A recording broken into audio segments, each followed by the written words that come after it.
Hallo liebe Nähfreunde! In diesem Video nähe ich mit euch ein lockeres Blusenshirt mit angeschnittenen Ärmeln.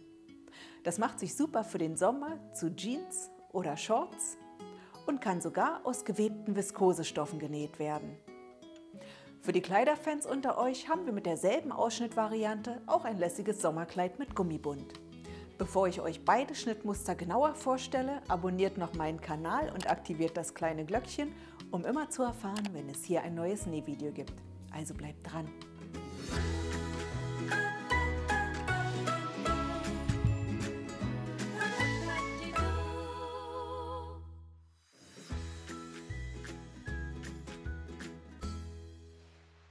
Unser Schnittmuster für das Damenshirt bekommt ihr unter diesem Link. Neben dem Blusenausschnitt mit Liege, Kragen und Leisten enthält es auch einen einfachen V-Ausschnitt mit Bündchen. Die Armlöcher könnt ihr mit Aufschlägen, die umgeklappt werden, oder aber mit einfachen Bündchen versäubern. Das Tolle am Shirt, ihr könnt es sowohl aus Jersey als auch aus gewebtem Viskosestoff nähen. Ihr könnt sogar beides miteinander kombinieren. Hier ist die Vorderseite aus Viskosestoff, auch der Kragen, und die Rückseite ist aus Jersey. Wenn ihr euch gerne ein Sommerkleid nähen möchtet, holt euch das Schnittmuster unter diesem Link. Es enthält dieselben Ausschnitt- und Ärmelvarianten wie das Shirt und wird mit einem Gummibund etwas unterhalb der Taille auf die Figur gebracht. Aus Jersey oder leichtem Sommersweat ist es ein wunderbar bequemes Teil für den Alltag oder Strandausflug. Hier habe ich nun die Schnittteile für das Shirt aus Jersey mit dem Blusenausschnitt schon einmal vorbereitet. Bei den Schnittmustern für das Shirt und auch für das Kleid befinden sich die Schnittteile übrigens auf Ebenen, sodass ihr eure gewünschte Größe auswählen und dann auch nur diese ausdrucken könnt. Wenn ihr euch die Schnittmuster bei uns auf der Webseite holt, stöbert doch auch gerne mal durch die Stoffe, da ist bestimmt was Passendes dabei. Hier also die Schnittteile für das Blusenshirt. Das Vorderteil mit Schlitz und das Rückenteil, beide werden im Bruch zugeschnitten. Je 2 Leisten- und Kragenteile, welche mit Bügeleinlage verstärkt werden. Hierzu mein Tipp: Schneidet zunächst ein ausreichend großes Stück Stoff zu, verstärkt dieses mit Bügeleinlage und schneidet erst dann die Kragenteile daraus aus.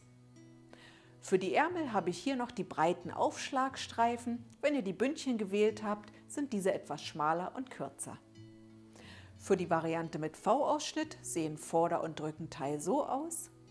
Dazu benötigt ihr den langen Bündchenstreifen. Beim Kleid kommen noch der Vorder- und der Hinterrock sowie das Gummiband dazu. Für mein Shirt habe ich mir jetzt hier weiterhin schon Garne von Gütermann bereitgelegt. Einmal einen Allesnäher aus recyceltem Polyester, Overlock-Garne sowie elastisches Maraflex für den Saum. Zum Nähen kommt meine Juki DX7 zum Einsatz und die Overlock-Maschine Emmo 2000. Und jetzt geht's los mit dem Blusenausschnitt. Zuerst werden die beiden Leisten an das Vorderteil angenäht. Dafür habe ich dieses auf der linken Stoffseite am Schlitzende schon mit einem kleinen Stück Bügeleinlage verstärkt. Weiterhin werden die Leistenteile jetzt vorgebügelt. Es gibt eine linke und eine rechte Leiste. An beiden wird die Kante ohne Knipse jeweils 1 cm umgebügelt.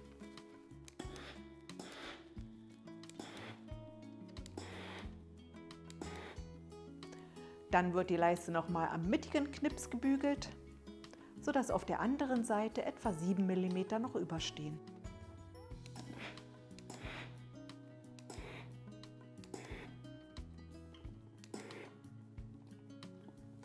Beide Leisten sind vorgebügelt und ich habe hier bereits an den unteren, also geraden Enden die Nahteckpunkte angezeichnet. Jeweils im Abstand von 7 mm zur Längskante und 2 cm von der unteren Kante entfernt. Auch am Vorderteil zeichne ich eine Hilfslinie an. Hierzu enthält unser Schnittmuster eine Schablone, welche ich an diesen Knipsen hier positioniere, mittig zum Schlitz. Und dann zeichne ich hier entlang.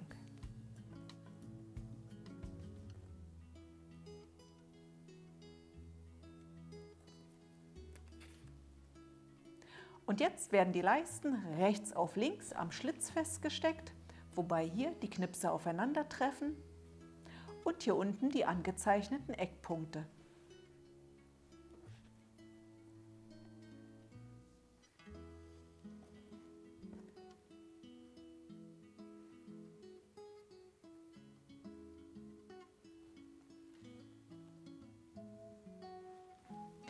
Hier oben müssen die Ecken bündig sein.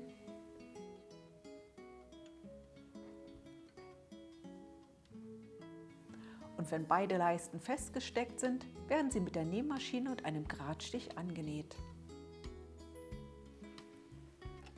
Ich habe eine Jersey-Nähmaschinennadel eingesetzt und nähe jetzt mit 0,7 cm Nahtzugabe.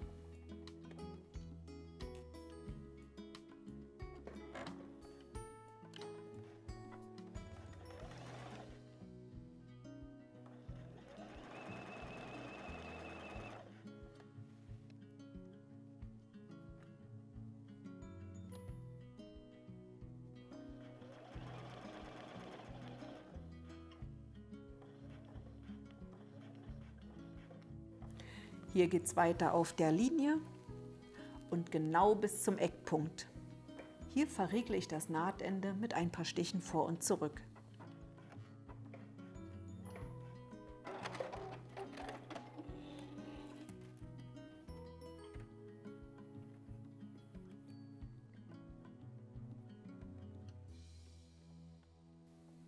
Auf der anderen Seite beginne ich genau am Eckpunkt und verriegle auch hier die Naht.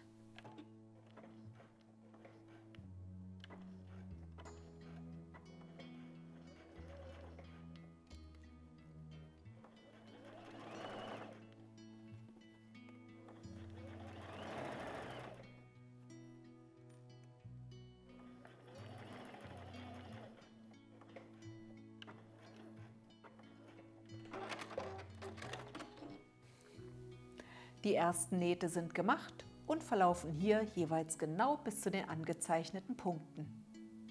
Jetzt drehen wir das Vorderteil um, sodass die rechte Stoffseite oben liegt und prüfen, ob der Abstand zwischen den Nahtenden 1,8 cm, also genau die Leistenbreite beträgt, und dass beide Nähte auf gleicher Höhe enden.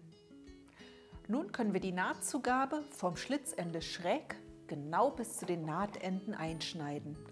Achtet hierbei darauf, dass ihr nicht in die Leiste schneidet.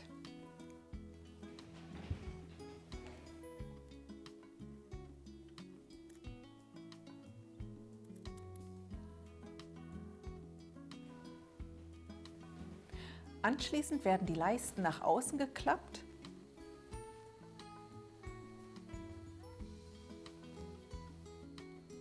und so festgesteckt, dass die umgebügelte Kante die erste Naht gerade so verdeckt.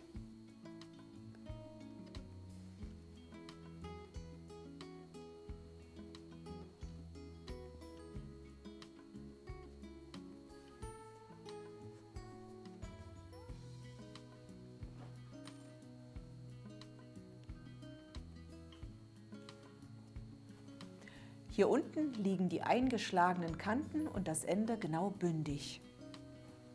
Jetzt noch die zweite Leiste.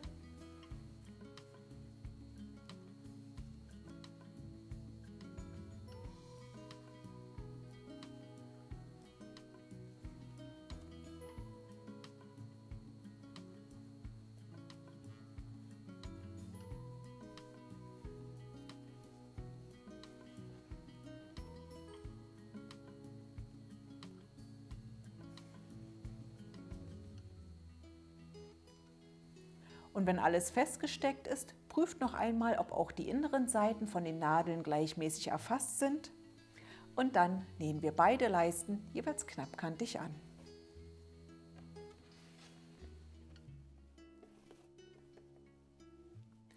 Um den Nahtbeginn zu erleichtern, lege ich ein gefaltetes Stück Stoff unter den Nähfuß.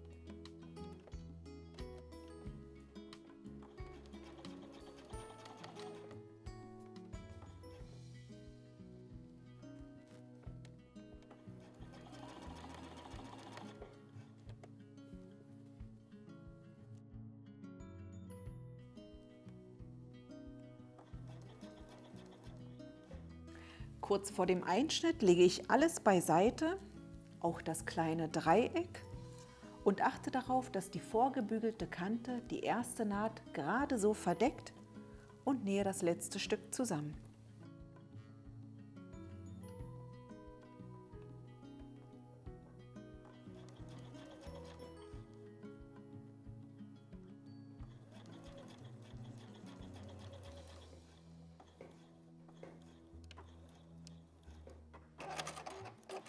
Und jetzt die andere Leiste. Auch hier lege ich mir alles wieder beiseite, nähe dieses erste Stück zusammen und dann auf dem Shirt weiter.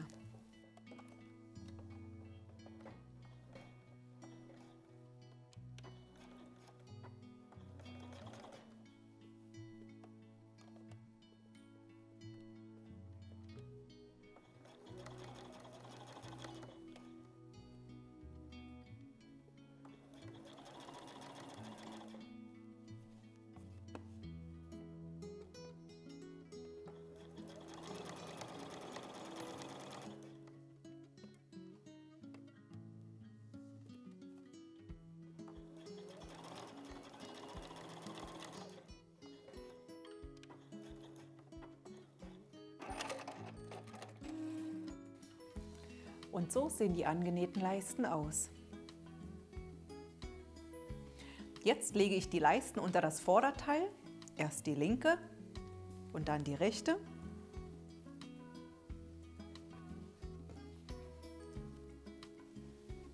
Klappe das Vorderteil nach oben,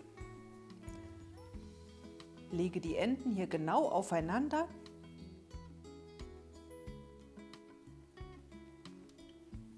Und so, dass die zuvor aufgezeichnete Linie im rechten Winkel dazu verläuft. Und genau auf dieser nähe ich jetzt alle Lagen zusammen. Diese Naht muss jetzt genau von Ecke zu Ecke bzw. zwischen den beiden Nähten, die wir ganz zu Beginn gemacht haben, verlaufen und achtet darauf, dass ihr das Dreieck gut erfasst, damit hier keine Löcher entstehen.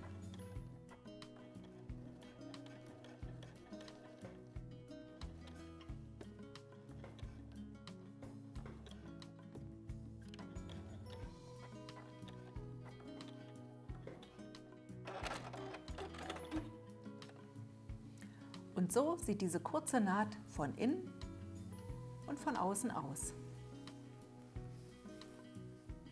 Jetzt könnt ihr den Schlitz noch weiter schließen mit einer Naht im Abstand von 2 cm oder ihr wartet noch ab, macht später eine Anprobe und näht dann diese Naht. Ich habe sie jetzt hier mit 2 cm Abstand gesetzt. Jetzt kommt ein Arbeitsschritt zur Entspannung. Wir nähen Vorder- und Rückenteil rechts auf rechts an den Schultern zusammen.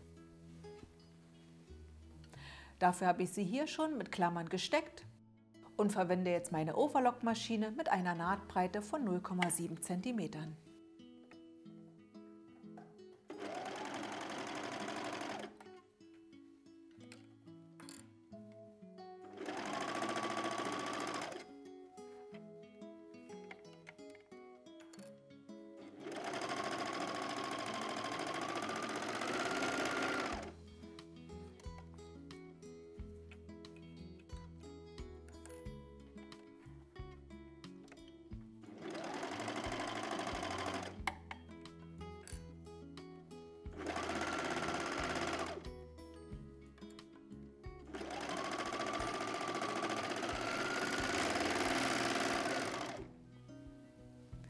Diese Nähte sind gemacht, jetzt geht es weiter mit dem Kragen. Ich drehe einen Teil um, sodass die linke bzw. mit Einlage verstärkte Stoffseite oben liegt und positioniere die im Schnittmuster enthaltene Schablone hier am Knips, damit ich die Nahtlinie hier im vorderen Bereich anzeichnen kann.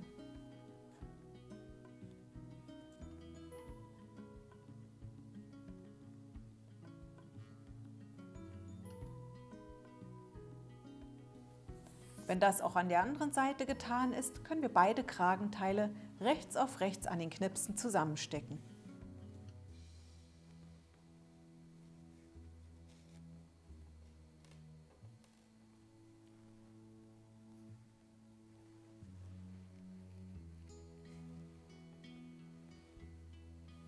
Auch im vorderen Bereich stecke ich noch eine Nadel. Und nun werden beide Teile an den aufgezeichneten Linien bzw. im inneren Bereich mit 0,7 cm Nahtzugabe an der Nähmaschine mit einem Gradstich zusammengenäht. Ich nähe genau auf der Linie, Stich für Stich.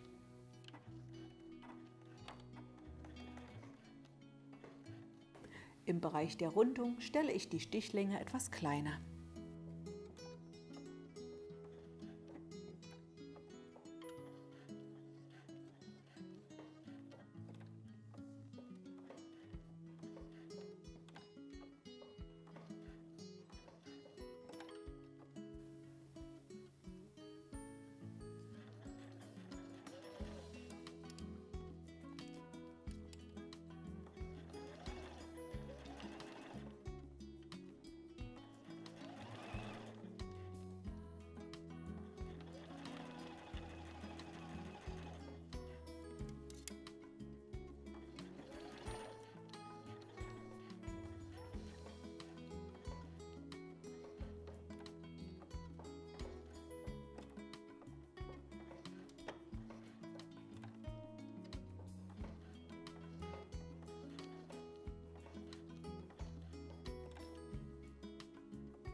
So sieht diese Naht jetzt aus.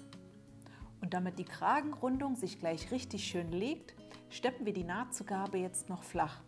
Ich klappe also das eine Kragenteil um, sodass es über der Nahtzugabe liegt und steppe knappkantig neben der ersten Naht den Kragen fest. Ich versuche hier so weit wie möglich in die Rundung hineinzukommen, ziehe die Kragenteile auseinander und nähe etwa 2 mm neben der ersten Naht.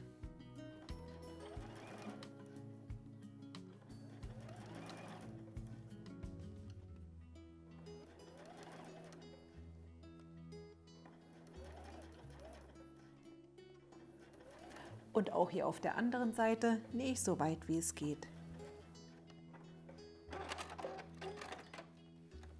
Mein Kragenteil sieht jetzt so aus.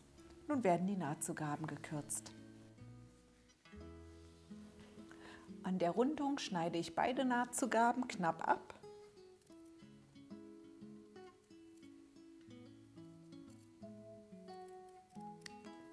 An der Strecke dahinter nur die unten liegende.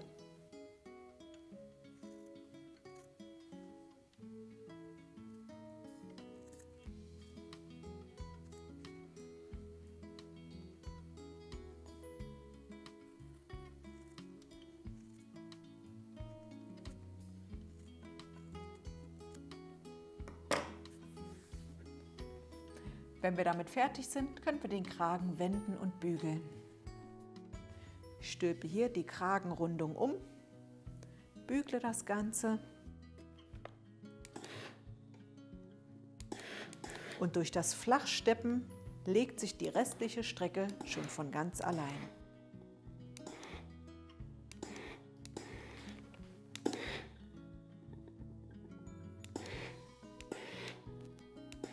Beim fertig gebügelten Kragen ist auf der Innenseite also eine Naht sichtbar. Von rechts sieht er so aus. Nun können wir ihn gleichmäßig verteilt anhand der Knipse rechts auf rechts an den Ausschnitt stecken. Ich beginne hier am Vorderteilknips. Die Krageninnenseite, also die mit der Naht, liegt oben. Und jetzt geht es weiter von Knips zu Knips.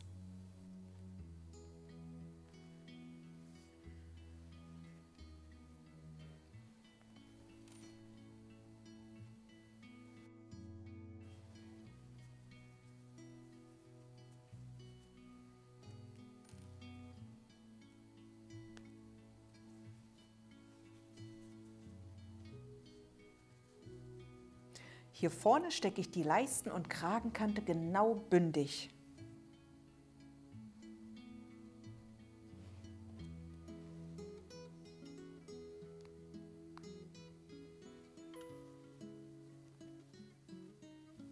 Und dazwischen eine weitere Nadel.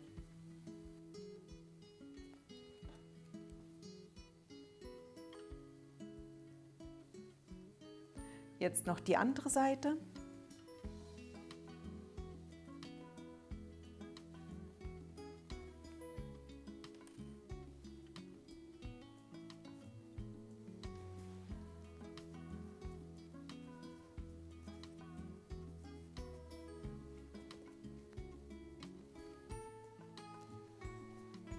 Und wenn alles festgesteckt ist, nähen wir den Kragen mit der Nähmaschine an.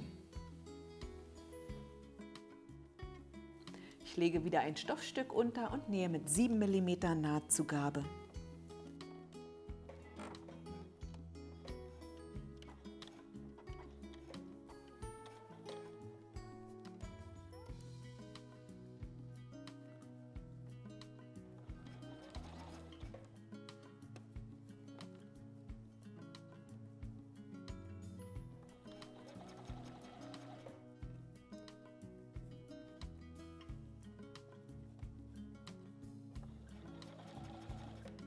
Hier zu Beginn sind die Rundungen entgegengesetzt, zieht euch alle Lagen immer wieder gut zurecht.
Jetzt ist der Kragen angenäht und wir können hier die Nahtzugaben etwas kürzen.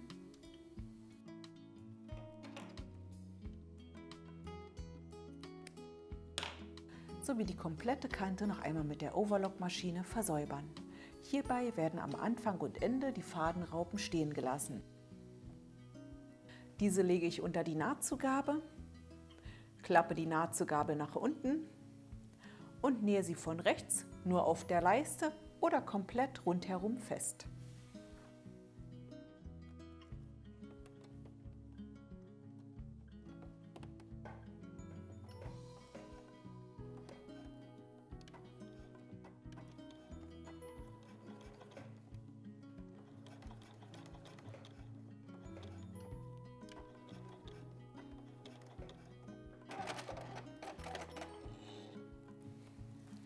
So habe ich jetzt die Kragennahtzugabe an beiden Leisten fixiert. Gleich geht es weiter mit dem Shirt. Jetzt zeige ich euch kurz die Arbeitsschritte für den V-Ausschnitt. Hier werden zuerst Vorder- und Rückenteil rechts auf rechts an den Schultern zusammengenäht. Dann wird der Bündchenstreifen rechts auf rechts an den kurzen Enden zu einem Ring geschlossen. Dieser wird links auf links gefaltet und dann gleichmäßig verteilt anhand der Knipse an den Ausschnitt gesteckt. Wobei die Naht auf die linke Schulternaht trifft. Dann wird er rundherum angenäht und hier gibt es die Besonderheit, dass die V-Ausschnittspitze beim Nähen auseinandergezogen wird.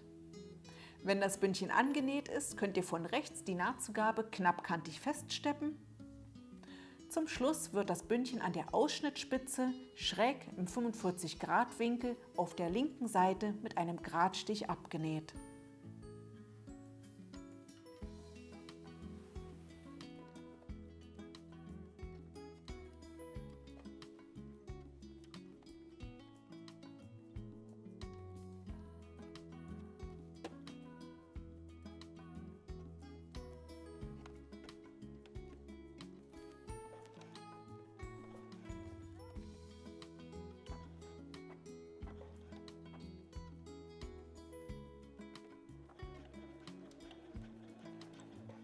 Das Ende der Naht muss genau vor der Nahtzugabe sein.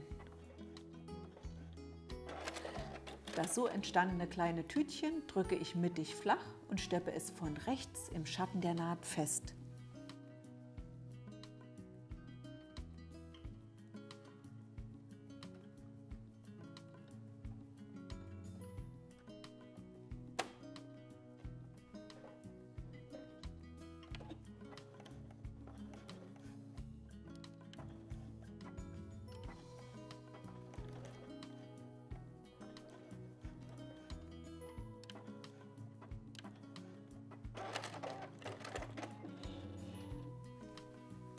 Damit ist der V-Ausschnitt fertig.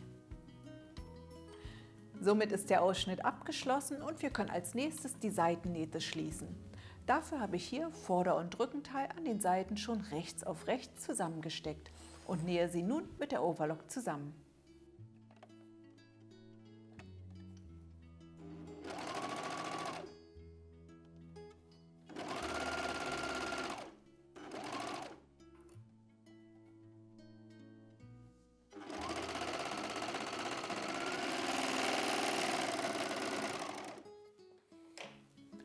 Beide Seitennähte sind geschlossen. Jetzt geht es weiter mit den Armabschlüssen. Entweder mit den schmalen Bündchen oder mit den breiten Aufschlägen. Dafür werden als erstes die Streifen an den kurzen Enden jeweils rechts auf rechts zu Ringen geschlossen.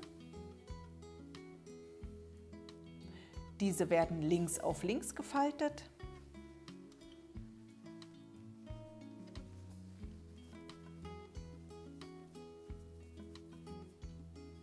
Und dann rechts auf rechts an die Armlöcher gesteckt. Die Doppelknipse treffen hierbei auf das Vorderteil. Die Naht kommt an die Seitennaht.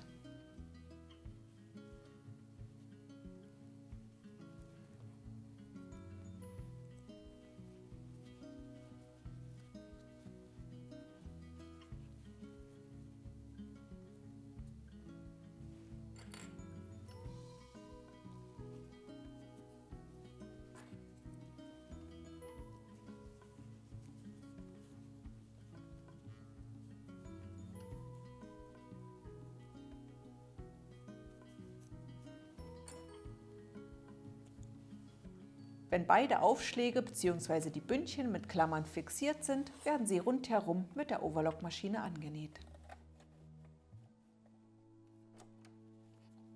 Wenn ihr das schmale Bündchen gewählt habt, wird dieses beim Annähen leicht gedehnt, dieser breite Aufschlag hier jedoch nicht.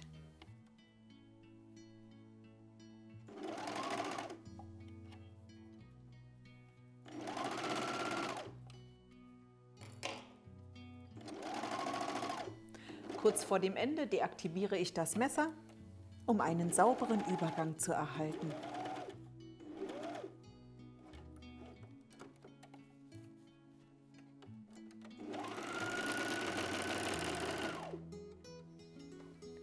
Bei meinem Shirt sind beide Aufschläge angenäht.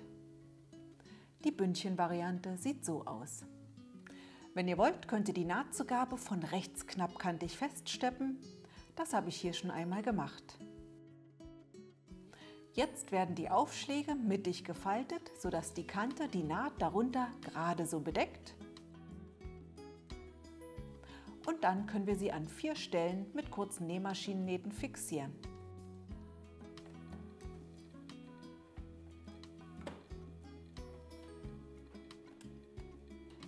Ich nähe einige Stiche vor und zurück, sodass ein etwa 1 cm langer Riegel entsteht.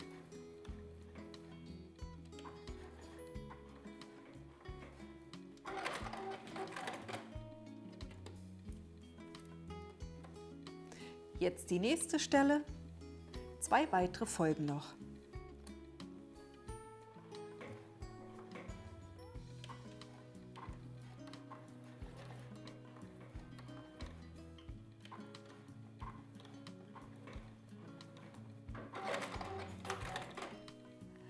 Auf diese Weise habe ich beide Aufschläge fixiert, trotzdem sehen sie noch locker gekrempelt aus. Und jetzt folgt der Saum. Dieser wird 2 cm breit auf die linke Stoffseite umgebügelt und dann mit einer Covernaht, einer Zickzacknaht oder einer Zwillingsnadel angenäht. Oder ihr macht so wie ich versäubert die Kante mit einer Overlocknaht und näht sie dann mit einem elastischen Nähgarn, dem Maraflex von Gütermann und einem Gradstich fest. Ich nähe jetzt mit 1,5 cm Abstand zur Kante.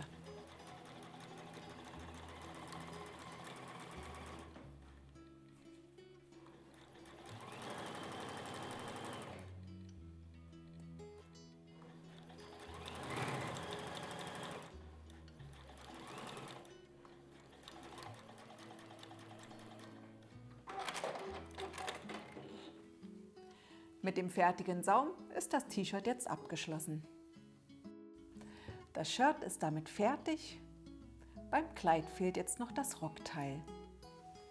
Hier werden zuerst Vorder- und Hinterrock rechts auf rechts an den Seiten mit der Overlockmaschine zusammengenäht. Anschließend wird das Oberteil in den Rock gesteckt, wobei der leicht nach oben gebogene Hinterrock an das Rückenteil kommt.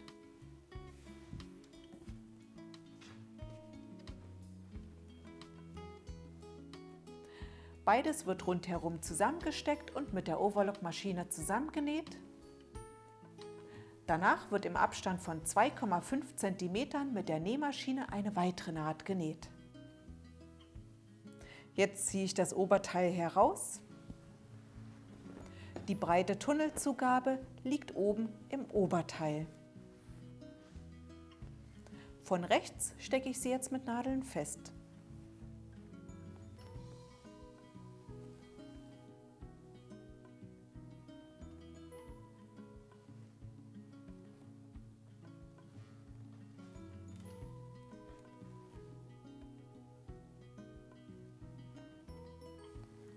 Wenn das rundherum getan ist, können wir die Zugabe mit 2 cm Abstand feststeppen, wobei wir hier am Rückenteil eine kleine Öffnung zum Einziehen des Gummibandes lassen.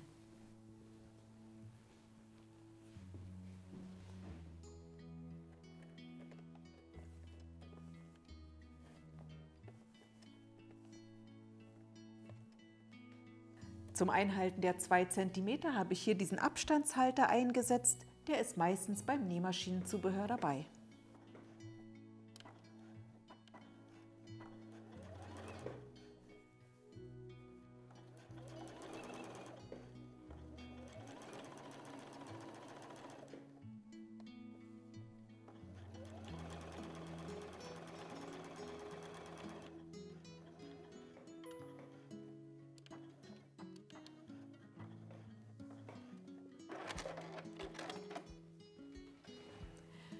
Wenn der Tunnel genäht ist, wird auf der Innenseite durch die Öffnung mit einer Sicherheitsnadel oder solch einem Hilfsmittel das Gummiband eingezogen.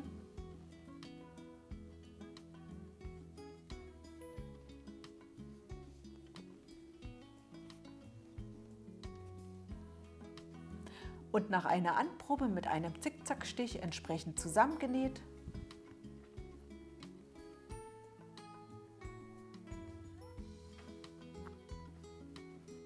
Zuletzt wird die Öffnung mit einer kurzen Naht geschlossen. Damit ist der Tunnelzug fertig und es fehlt noch der Saum. Diesen könnt ihr auf die gleiche Weise wie beim Shirt nähen. Das habe ich hier schon gemacht. Damit ist mein luftiges Strandkleid fertig und ein schickes Shirt habe ich auch noch dazu. Und welches davon würdet ihr jetzt gerne nähen? Schreibt es mir doch gerne in die Kommentare. Ansonsten wünsche ich euch natürlich viel Spaß beim Nachnähen. Lasst mir gerne einen Daumen nach oben da und vergesst nicht, meinen Kanal zu abonnieren. Also dann, tschüss, bis zum nächsten Nähvideo.